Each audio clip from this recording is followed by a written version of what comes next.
Okay, eyebrows. Hooray! They're practically my favourite thing. I love eyebrows. The brilliant thing about eyebrows is that they are the only facial feature that you can change for as little as £10 and without going under the surgeon's knife, and they make just as much of a transformation. They cause just as much of one in your face. Your eyebrows act as the frame to your face, and by shaping them properly you can literally knock 5 years off. You absolutely should get them shaped. So that would be my first piece of advice. Just spend, it'll be as little as £10 for a professional eyebrow shaper to get your basic shape in place. I personally would recommend a threader over a waxer or a plucker, a tweezer, just because threading gives you really clean, precise, straight lines, and it just takes away any sort of fuzz. You get this very kind of clean shape, and it's so inexpensive. So do that. Go find out your nearest salon that does threading, go and have a chat with them about what you want to do with your brows and get them to shape them professionally. Then the brilliance of getting a professional shape is that after that it gives you a sort of template to maintain them forevermore. As long as you're happy with the shape, you can just look after them yourself then for years and years and years after that initial outlay. So to maintain them yourself, or even to shape them yourself, you need a few bits of equipment. The first thing you need, obviously, is a set of tweezers. Now, these you have to spend money on, in my opinion. You want really sharp, sturdy, properly weighted tweezers that can probably cost between £15 and £20. Tweezerman are very good, Shuamura are very good, Japanesque. Those sorts of brands tend to be really great at tweezers. However, I use tweezers from a brand called Rubis in Switzerland. They're about £17 or £18, and I've had this one set for at least 12 years, I think. They've never needed sharpening, they've never needed anything. They're just a brilliant tool. You can get them online, you can get them really easily. But for me, they're fantastic. Those cheap ones you get in the chemist, they're just not weighted properly. They're never sharp enough, so you end up sort of tugging at your brows, and you tend to get ingrowing hairs and things like that. You want something really clean and precise. And you also want a slanted edge, ideally, so you can really sort of get the shape right. The next bit of kit you absolutely don't need to spend money on, and that is a clean mascara wand. Now, you can buy one of these tools from a makeup supply shop for a couple of quid, or you can literally just clean an old mascara wand free of mascara with some fairy liquid, but you need that to brush into your basic shape. And you need a magnifying mirror like this, just so you can really see what you're doing. You also might want to take another couple of precautionary measures before you start. Some people find tweezing really painful. I personally don't. It's just where your pain threshold lies. But you may find it easier if you pluck straight after a bath or shower, when your pores are naturally more open and the hair is softer and more fragile.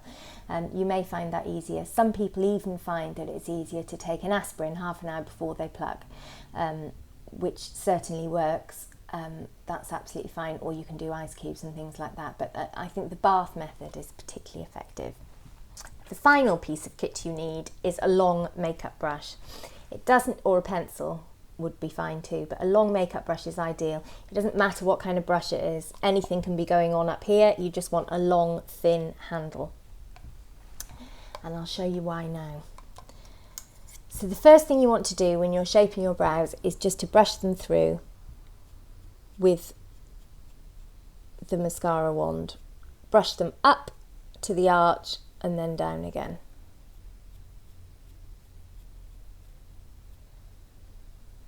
And that tells you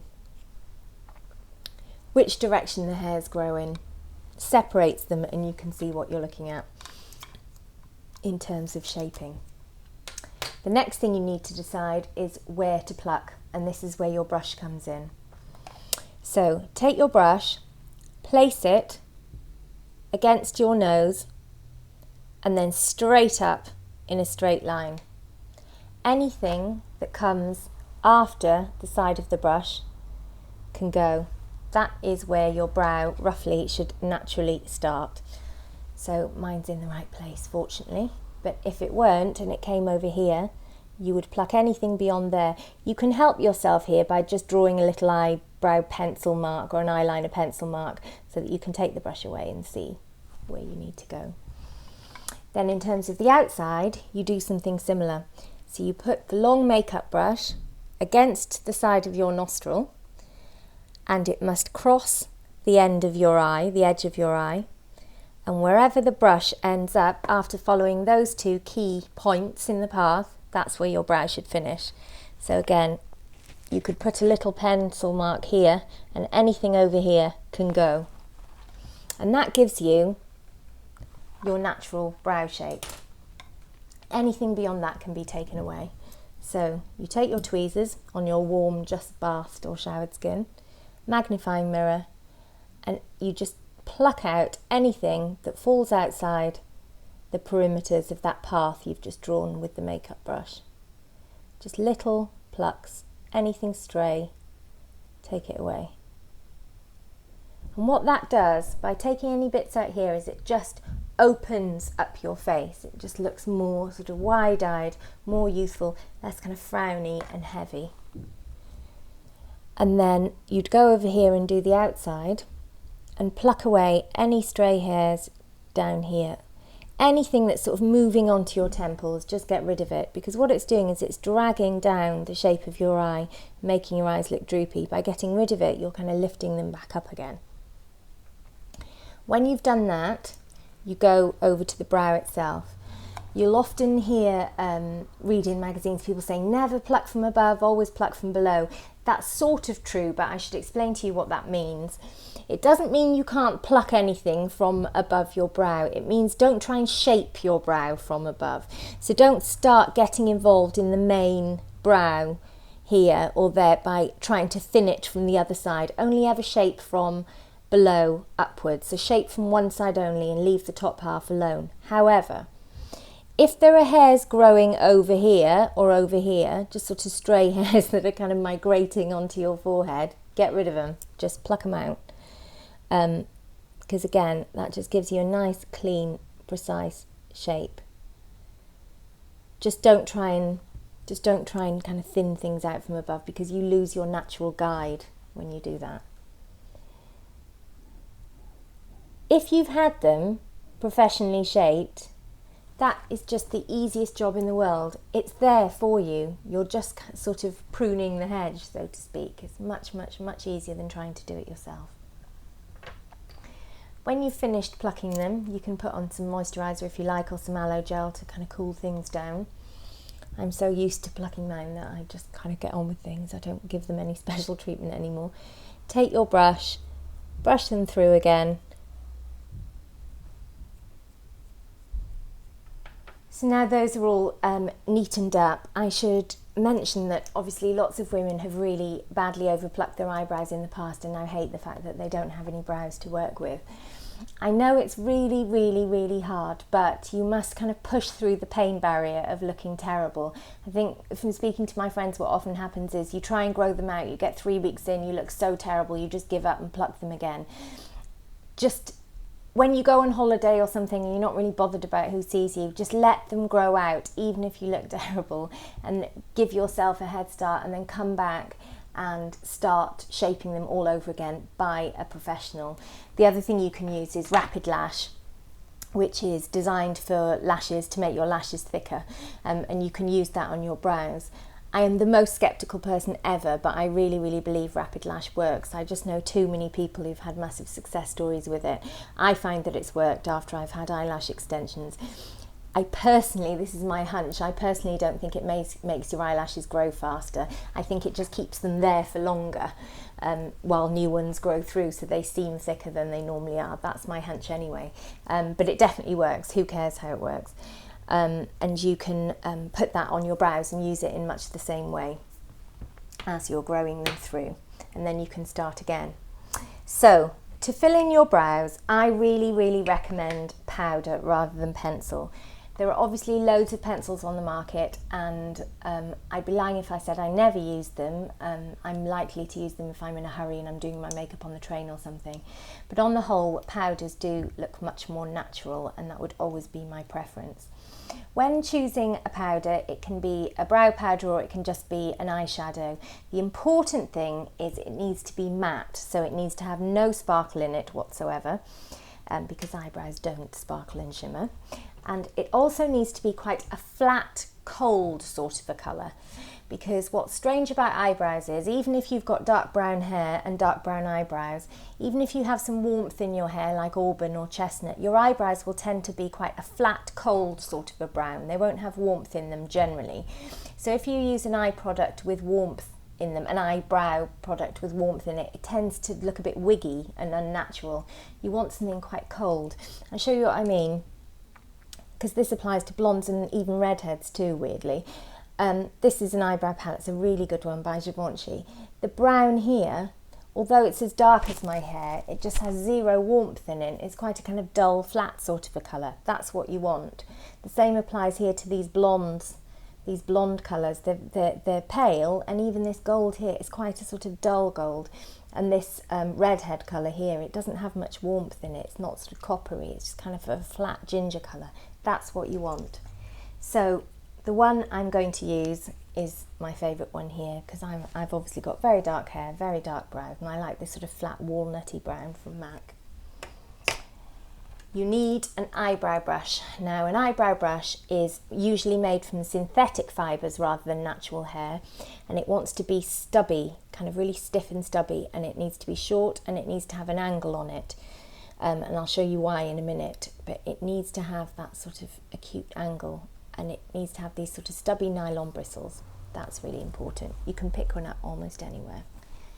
So once you've brushed your brows through and you've got the natural shape, you want to load up your brush with plenty of eye powder so it really gets into the bristles. Then you want to tap on the side to get rid of the excess, simply because you don't want the powder falling onto your cheeks and ruining your makeup, and you also don't want too much powder in your eyebrows or it'll look really false.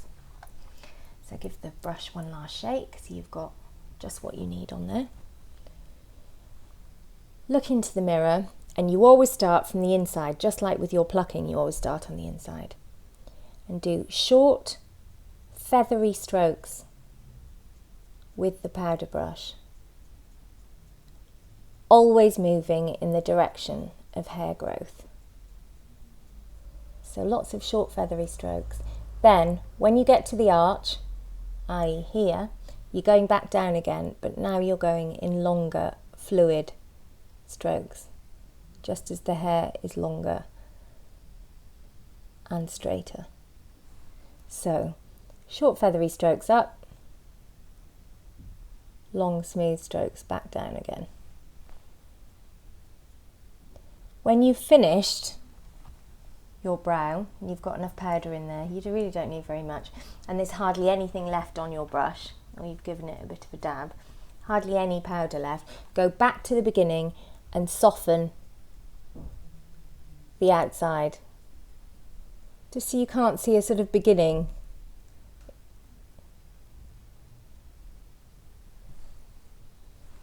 Like that. I'll just do the other eye to show you. Lots of powder, shake off the excess, start from the inside out. So short feathery strokes up to the arch, stop at the arch, dab more powder, shake, go from the arch, and then long fluid strokes down. When your brows are properly filled in, you can give them one last brush through to shape them, and then you can set those in place. Now, the reason for setting them is it'll, like hair gel, kind of keep the hairs, all the hairs facing in the right direction, keep them neat and groomed, but it'll also set the powder you've put in and stop it from rubbing off during the day or falling onto your cheeks, falling down onto your eyebrows, onto your eyelids. this is Brow Set by MAC, but there are so many of them. They're basically just clear mascaras that you want. So they have a mascara wand and essentially hair gel really inside. So you just stroke that through the finished brow, again, up and out, and it just sets everything in place. And I would always do eyebrows after eyeshadow and eyeliner if you're using it, and before mascara. So then as soon as that brow set is dry, that should be you set then for the rest of the day. So give it a go. I really urge you to get them professionally shaped and to have a go at filling them in with powder. You'll find it's a much more natural result. You may have thought in the past that eyebrow pencils look too fake on you. If you try it with a powder that matches your hair colour in the way I've shown you, I think you'll see a really big difference. So let me know how you get on in the comments section as ever, and I will try to answer any questions I haven't already answered. All right, thanks a lot. Bye.